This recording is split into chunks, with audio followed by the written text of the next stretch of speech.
berjumpa di Tribun Ambon hari ini, edisi 19 Februari, jumlah informasi terupdate dari Kota Ambon dan sekitarnya. Bersama saya Tanita Patesina dan sidang lanjut ke pembuktian. Majelis Hakim Pengadilan Tindak Pidana Korupsi Pengadilan Negeri Ambon menolak eksepsi atas keberatan terdakwa Richard Lohana Pesi atas dakwaan jaksa dalam kasus tindak pidana pencucian uang atau TPPU, yang juga merupakan satu rangkaian peristiwa pidana suap dan gratifikasi pemberian izin prinsip pembangunan gerai Alfamidi di Kota Ambon pada tahun 2020. Putusan sela terhadap keberatan terdakwa kasus korupsi ini dibacakan Ketua Majelis Hakim Marta Maitimu didampingi dua hakim anggota lainnya di Pengadilan Tipikor Ambon, Kamis 18 Februari. Hakim menyatakan bahwa keberatan terdakwa tidak dapat diterima karena dakwaan jaksa penuntut umum pada KPK telah disusun secara jelas, cermat, dan sesuai dengan hukum. Majelis Hakim juga menegaskan dalil eksepsi terdakwa terkait ketidaktepatan dakwaan dan ketidaksesuaian dengan KUHP tidak beralasan bahwa dakwaan yang diajukan telah sesuai berdasarkan ketentuan hukum. JPU KPK Meyer Simanjuntak mengatakan bahwa berdasarkan putusan sela tersebut, Majelis Hakim juga memerintahkan JPU untuk menghadirkan saksi dalam sidang pembuktian yang akan digelar pada Selasa 25 Februari. Diketahui keberatan atau eksepsi yang diajukan terdakwa dan penasehat hukum terdakwa Richard Lohana Pesi, yakni pengacara Edward Dias, Otlin Tarumere, dan lainnya pada Kamis 6 Februari 2025. Dalam eksepsi, tim kuasa hukum mengungkapkan dakwaan JPU sangat tidak cermat, tidak teliti, tidak terperinci, dan kabur. Dijelaskan dalam surat dakwaan harus ada uraian atau rumusan secara cermat dan lengkap mengenai perbuatan nyata yang telah dilakukan oleh terdakwa, yang keseluruhannya dapat mengisi secara tepat dan benar semua unsur-unsur dari rumusan delik yang ditentukan undang-undang yang didakwakan terhadap terdakwa. Selain itu, tidak menyebutkan sumber dana secara cermat dan lengkap, di mana TPPU unsur penting adalah adanya dana hasil tindak pidana. Juga dakwaan hanya menyebutkan bahwa terdakwa menggunakan dana untuk membeli berbagai aset tanpa merincikan secara jelas, cermat, dan terperinci dari mana dana pembelian aset itu berasal, yang seharusnya jaksa haruslah menyebutnya secara jelas.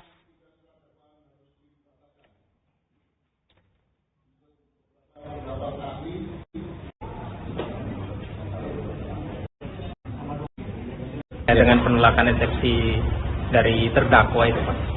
Baik, pada hari ini kita melakukan sidang putusan sela. Kita sudah mendengar bahwa dalam putusan sela yang disampaikan oleh Majelis Hakim menyatakan bahwa dakwaan jaksa penuntut umum telah memenuhi syarat formil dan material sebagaimana yang diatur dalam pasal 143 ayat 2 KUHP. Dengan demikian, seluruh eksepsi atau keberatan dari penasihat hukum terdakwa ditolak seluruhnya, sehingga jaksa penuntut umum diperintahkan oleh Majelis Hakim untuk melanjutkan persidangan, yaitu melakukan pembuktian perkara ini, yang mana tadi disampaikan bahwa penundaan sidang selanjutnya pada Selasa minggu depan, jaksa penuntut umum akan menghadirkan saksi-saksi dan alat bukti untuk membuktikan perkara ini. Itu isi sidang hari ini.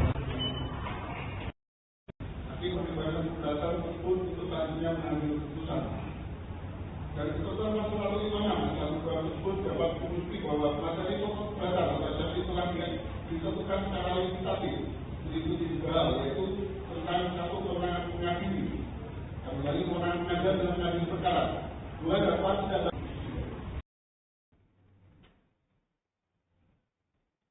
Korupsi dana pembangunan dam parit di Maluku Tengah, dua terdakwa dituntut 1,6 tahun penjara tanpa uang pengganti. Dua terdakwa kasus dugaan korupsi pembangunan dam parit di Desa Sari Putih, Kecamatan Seram Utara, Timur Kobi, Kabupaten Maluku Tengah divonis 1 tahun dan 6 bulan penjara. Keduanya yakni Hawaridin selaku Ketua Kelompok Tani Harapan Maju dan Ahmad Riyadi selaku bendahara. Kedua terdakwa juga dihukum membayar denda sebesar 50 juta rupiah dengan ketentuan apabila denda tersebut tak dibayar maka diganti dengan hukuman penjara selama 3 bulan. Tuntutan tersebut dibacakan Jaksa Penuntut Umum Kejaksaan Negeri Maluku Tengah Asep Jongker Ono dalam sidang yang dipimpin Majelis Hakim Marta Maitimu di Pengadilan Tipikor Ambon pada Selasa 18 Februari. Sementara untuk hukuman uang membayar uang pengganti sebesar Rp158.800. Maksud kami Rp158.800.041 tak dibebankan kepada terdakwa dikarenakan terdakwa telah menggantikannya sebesar Rp160 juta atau selisih lebih sebesar Rp1.199. Maksud kami, selisih lebih besar Rp1.199.959. Juga ditetapkan barang bukti berupa uang tunai Rp160 juta dirampas untuk negara sebesar Rp158.800.041 dan diperhitungkan sebagai pembayaran uang pengganti yang dibebankan kepada terdakwa. Sedangkan sisa lebih uang sebesar Rp1.199.959 akan dikembalikan kepada terdakwa. Sementara sejumlah dokumen dipergunakan dalam perkara lainnya.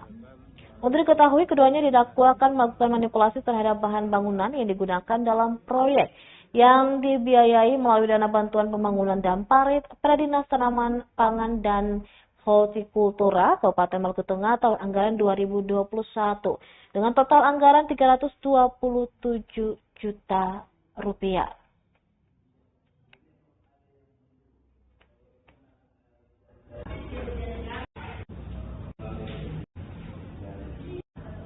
Assalamualaikum warahmatullahi wabarakatuh.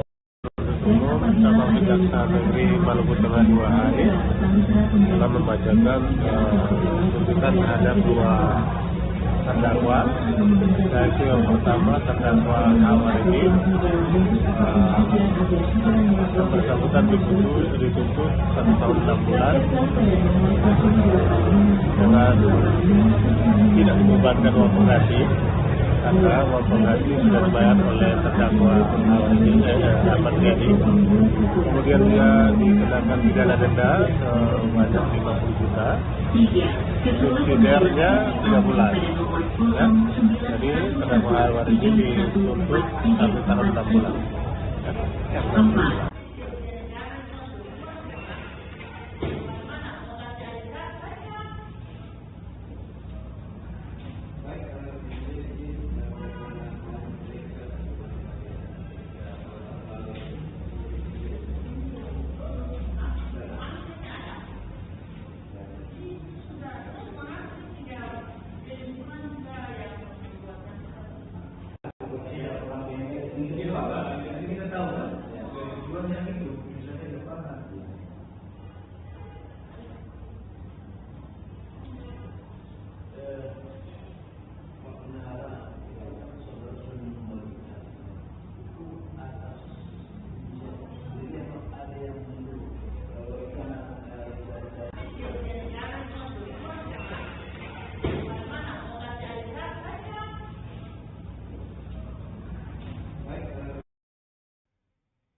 Kita beralih ke berita selanjutnya. Tribunal Istir terdakwa ungkap alasan senjata api dan 151 amunisi disimpan untuk biaya sekolah anak.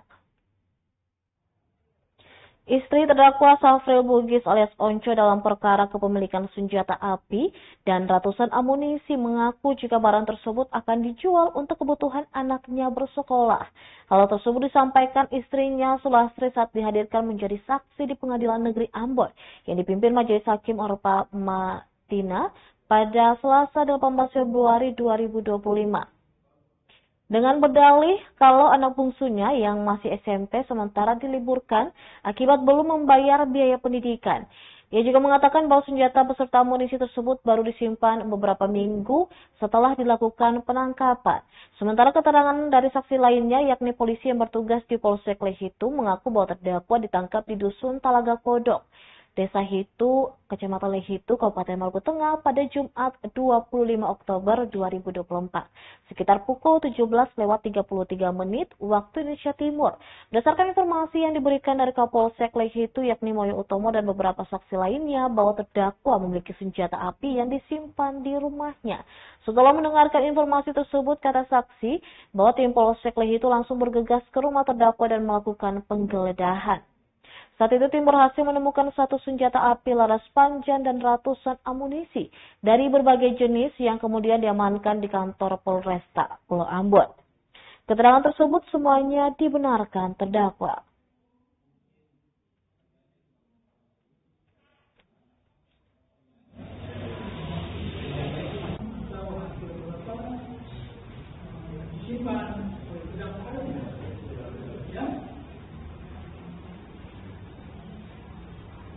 Kalau sedang ini ada penyidik yang produksi amunisi dengan senjata ya.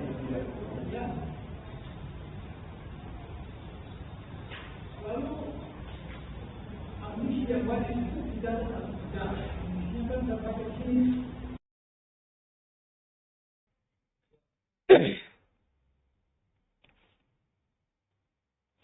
Konstatering Hotel Beta Ambon, ahli waris mengatakan sengketa telah usai dan sepakat untuk menjual objek. Pengadilan Negeri Ambon melaksanakan konstatering Hotel Beta yang terletak di Jalan Wem Rewaru, kawasan Unit yaitu Kecamatan Sirimau, Kota Ambon, Maluku pada Selasa 18 Februari 2025. Konstatering objek sengketa perkara nomor 19 itu melibatkan keluarga pemohon Iran Tahalele dan kawan-kawan dengan Robi James Tahalele dan kawan-kawan sebagai termohon. Pelaksanaan konstatering digelar jurusita Pengadilan Negeri Ambon dihadiri kuasa termohon dan kuasa pemohon bersama dengan kepolisian dan prinsipal pemohon. Sebelum konstatering dimulai, jurusita Pengadilan Ambon, Yonas Mustamo membacakan putusan Pengadilan Negeri Ambon. Ia menyatakan bahwa sengketa tersebut merupakan harta peninggalan almarhum Librek Alexander Tahalele yang belum dibagikan kepada para ahli waris. Juga dikatakan bahwa para penggugat serta tergugat 1 dan tergugat 2 masing-masing berhak atas 1/8 bagian dari objek sengketa. Tergugat 1 juga dikatakan Mustamus sesuai putusan dihukum untuk membayar kerugian kepada para penggugat masing-masing sebesar Rp2.250.000 dan tergugat 2 untuk membayar ganti kerugian kepada para penggugat masing-masing sebesar Rp11.250.000. Juga dihukum tergugat 1 dan tergugat 2 untuk membayar bagian para penggugat dari hasil pengelolaan objek sengketa berupa penginapan beta setiap bulannya untuk masing-masing para penggugat sebesar Rp375.000. Sementara itu, kuasa hukum pemohon Trihendra Unenor didampingi rekannya Samuel Jesse Yahaya mengapresiasi dari berbagai pihak dalam melakukan konstatering yang berjalan dengan aman dan lancar. Konstatering yang dilakukan telah sesuai dengan yang diajukan pemohon. Lanjutnya, bahwa konstatering ini merupakan bagian tahapan dari pengajuan permohonan eksekusi yang dilakukan Pengadilan Negeri Ambon. Semua ahli waris menurut Unenor telah sepakat untuk menjual objek tersebut dan hasil penjualannya akan dibagi rata sesuai dengan ketentuan putusan, yakni 1/8 bagian untuk masing-masing ahli waris. Untuk diketahui, tahapan konstatering ini merupakan tahapan dari sebelumnya agenda unmanning pertama hingga ketiga, konstatering hingga terakhir eksekusi real terhadap objek sengketa. Keadilan berdasarkan ketentuan yang mahasiswa dan kawan-kawan sebagai advokat. Kuasa pemohon dan prinsipal mengucapkan terima kasih kepada pengadilan Negeri Ambon dalam hal ini kita dan juga pengamanan dari Polres Ambon yang sudah boleh mengamankan jalannya konstatering ini dan berlangsung dengan aman. Untuk tanggapan mengenai konstatering ini sudah sesuai dengan apa yang kami ajukan sebagai pemohon dan itu adalah pentahapan dari proses eksekusi sehingga harus dilewati dan puji Tuhan sudah sampai hari ini kita melewatinya dengan baik. Berarti dari konstatering tadi batas-batasnya sesuai ya? Batas-batasnya sesuai. Batas-batas sesuai ya? Tidak perlu untuk pencocokan objek sengketa. Terkait dengan putusan tahun 1998. Ya. Setelah adanya konstatering ini kira-kira kapan akan diajukan permohonan eksekusinya? Secepatnya akan dilakukan permohonan tahapan selanjutnya untuk permohonan eksekusi. Dari pihak prinsipal maupun kami juga kuasa pemohon tentu akan bergerak secara tepat sehingga objek ini bisa terbagi secara merata pada semua ahli waris dan sesuai dengan putusan yang ada, yaitu 1/8.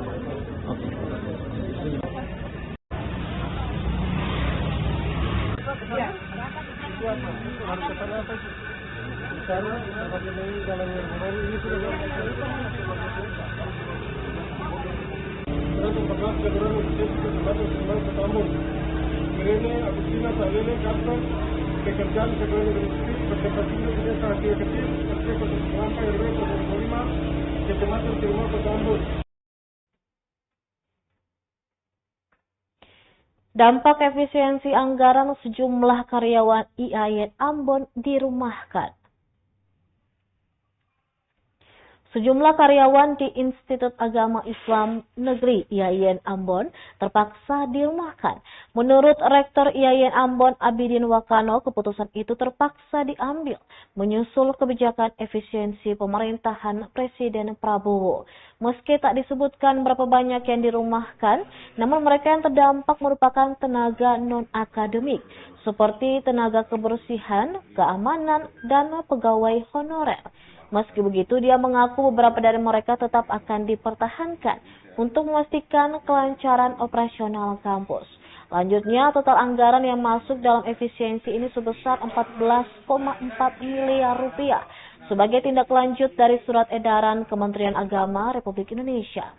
Ia mengatakan meskipun harus melakukan penyesuaian, pihak kampus memastikan bahwa seluruh proses akademik tetap berjalan normal tanpa mengganggu kegiatan perkuliahan. Pihak kampus juga sudah merevisi anggaran sesuai dengan instruksi Direktorat Pendidikan Islam Kementerian Agama. Revisi anggaran tersebut juga telah disampaikan kepada Pendis untuk mendapatkan persetujuan lebih lanjut. Ia juga menegaskan bahwa efisiensi anggaran ini tidak akan berdampak pada proses pembelajaran. Seluruh kegiatan akademik akan tetap berlangsung seperti biasa tanpa ada pengurangan kualitas layanan pendidikan. Seluruh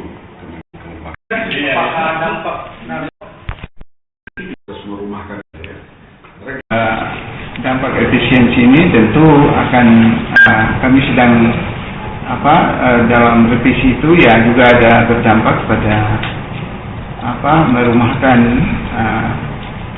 karyawan-karyawan yaitu terdiri dari tenaga outsourcing yang cleaning service ya Pak Wargo ya, cleaning service, kemudian juga security dan tenaga honorer. Kami akan tetap tidak semua, tapi akan ada ada yang dirumahkan, gitu, ada yang dirumahkan. Angkanya mungkin tidak, proses merumahkan itu juga tidak terjadi misalnya ya.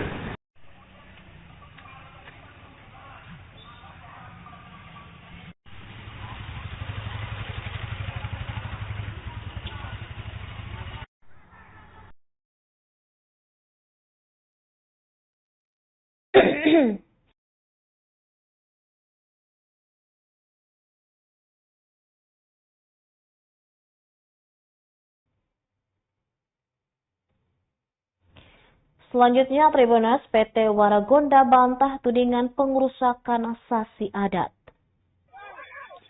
PT Waragonda Minerals Pratama atau WMP membantah tudingan pengerusakan sasi adat oleh karyawannya.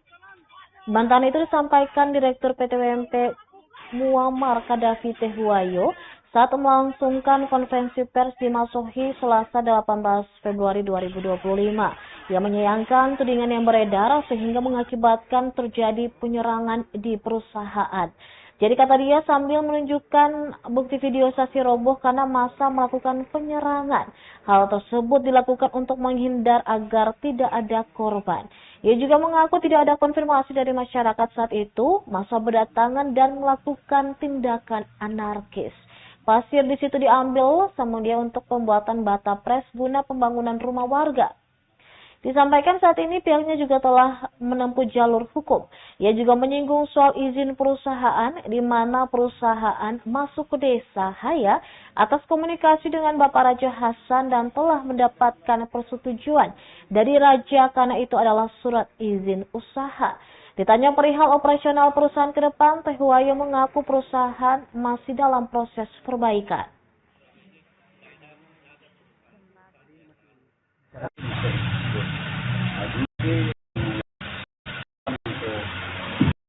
Saya bilang bahwa karyawan satu KKI pada yang kamar kita lihat itu terus kami tidak pernah menyampaikan hal-hal yang memang untuk memprovokasi tokoh-tokoh adat di situ. Kita hanya informasi bahwa ada yang sampaikan bahwa stasi yang di sana itu sudah dibongkar. Itulah yang mengakibatkan ada penyerangan di sana. Bahwa masyarakat bahwa kami perusahaan PT Warkona tidak menghargai itu. Makanya masa yang merapat ke perusahaan untuk perusahaan. Kalau kenyataannya tidak ada. Kenyataannya dari video itu tidak ada. Pada saat penyerangan juga saksi masih utuh. Pasca pembakaran juga saksi masih ada atau memang sudah dilepas? Jadi pada saat penyerangan itu dari awal itu saksi masih utuh, tapi pada masa mulai masuk saksi mulai. Jadi rubuh sendiri karena massa. Rubuh sendiri karena massa. Bila dari CCTV itu ada CCTV kedua yang penyerangan itu sampai saksi jatuh.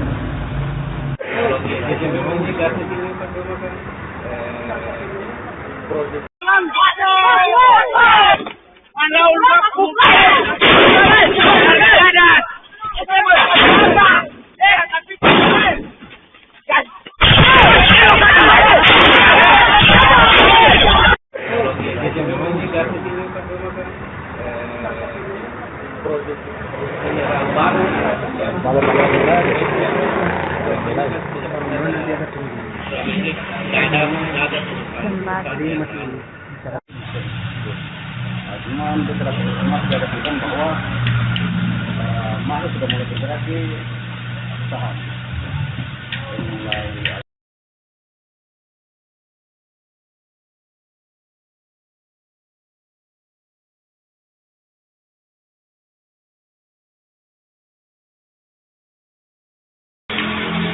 ada yang bilang bahwa karyawan satu KKI.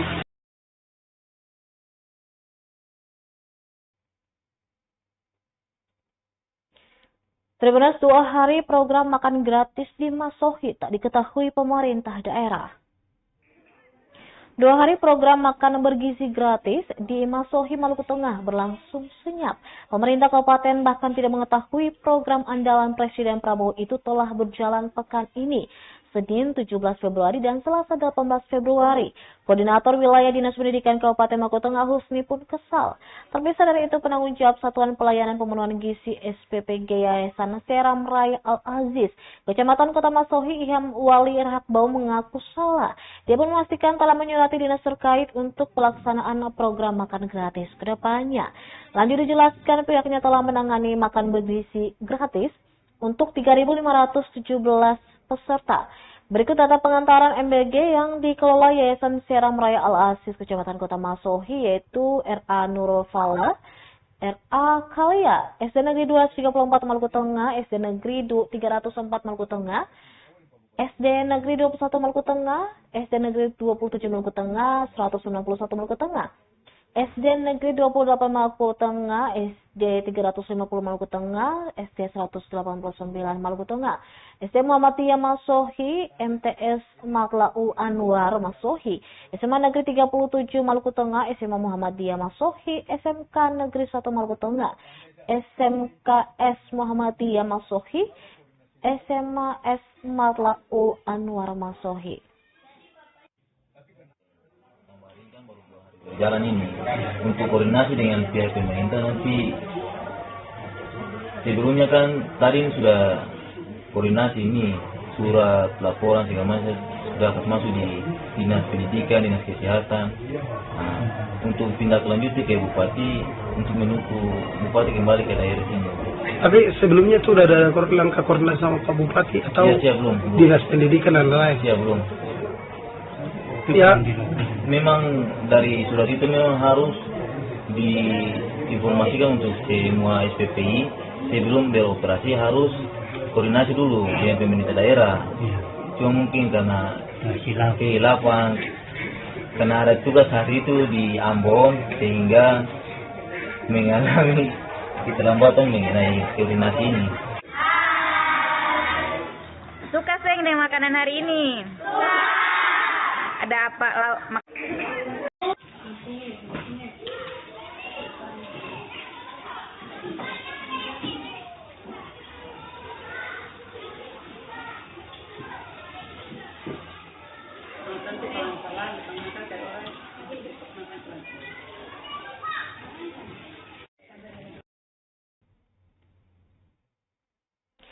Siswa SD Negeri 28 Maluku Tengah menyambut makanan bergizi gratis dengan riang gembira.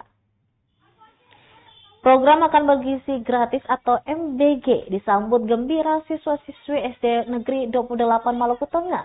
Pantauan Tribunambon.com di lokasi pada Rabu 19 Februari, puluhan siswa kelas 1 dan 2 menyantap hidangan yang disediakan petugas dengan lahap. Makanan yang dihidangkan berupa nasi, ayam kecap, sayur labu siam campur jagung, dan sepotong buah pepaya matang. Respon dari siswa beragam, ada yang suka ayam kecap, namun ada juga yang lebih memilih ayam goreng. Siswa menyantap makan ini pada saat jam istirahat, ditemani oleh guru kelas mereka. Sebelum makan, guru kelas meminta mereka untuk berdoa terlebih dahulu. PLT Kepala Sekolah Johria Kaplale merasa senang karena pemerintah telah memperhatikan gizi anak sekolah. Diketahui program MBG telah berlangsung selama 3 hari di Masohi, Maluku Tengah. Terhitung Senin 17 Februari hingga hari ini Rabu 19 Februari.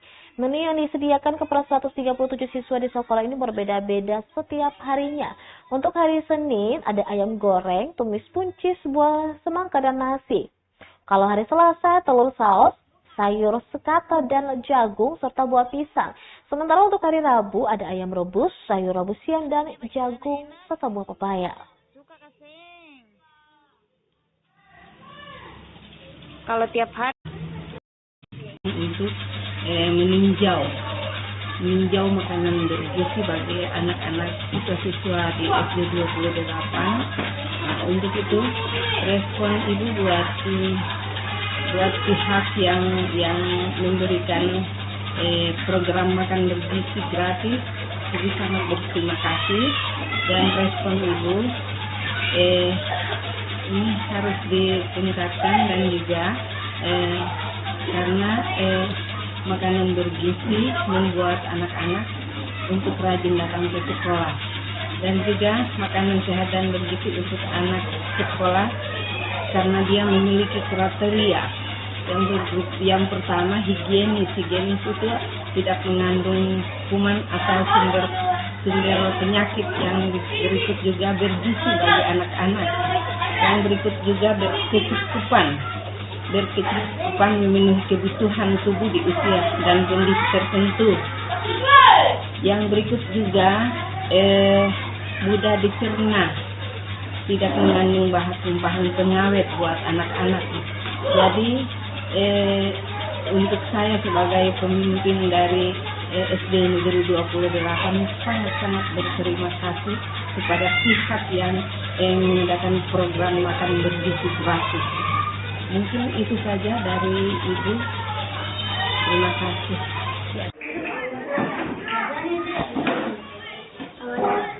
Jadi bapaknya itu kegunaannya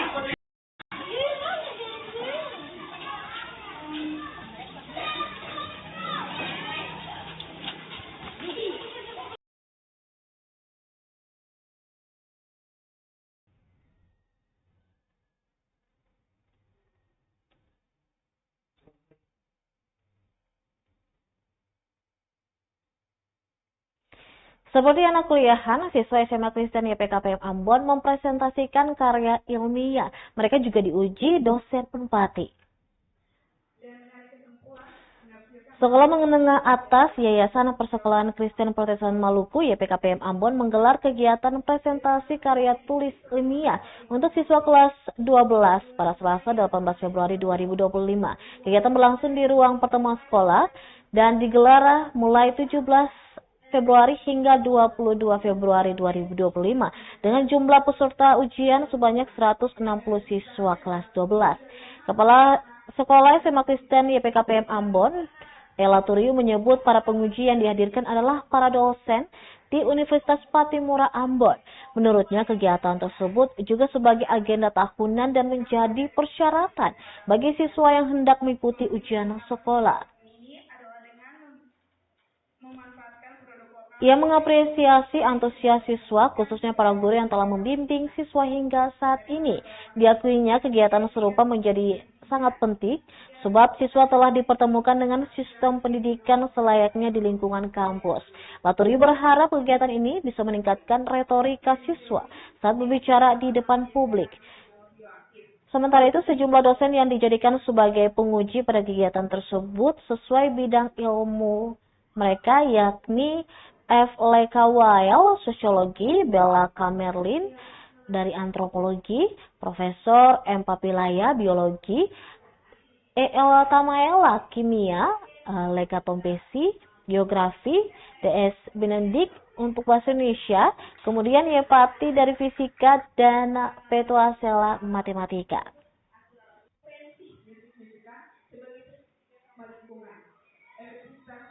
Mengendalikan hama, sepak, dan oposisi. Botol di belakang panas, itu. Karena panasnya itu dia jadi pembunuh. Dia jadi pembunuh untuk mematikan semua gulma yang ada di sekitar tanaman. Hama dan risiko bagi kesehatan manusia. Solusi untuk mengatasi permasalahan ini adalah dengan memanfaatkan produk lokal yaitu ekonomi yang dapat difungsikan sebagai pestisida ramah lingkungan. Dari latar belakang tersebut, saya mempunyai 3 pestisida. Ini 3 mengkaji potensi. Baik Tribuners, demikianlah Tribun Ambon hari ini edisi 19 Februari 2025. Saya Tanita Patesina, peserta kru yang bertugas pamit undur diri. Sampai jumpa lagi dan amata Tribuners. Download Tribun X sekarang. Menghadirkan lokal menjadi Indonesia.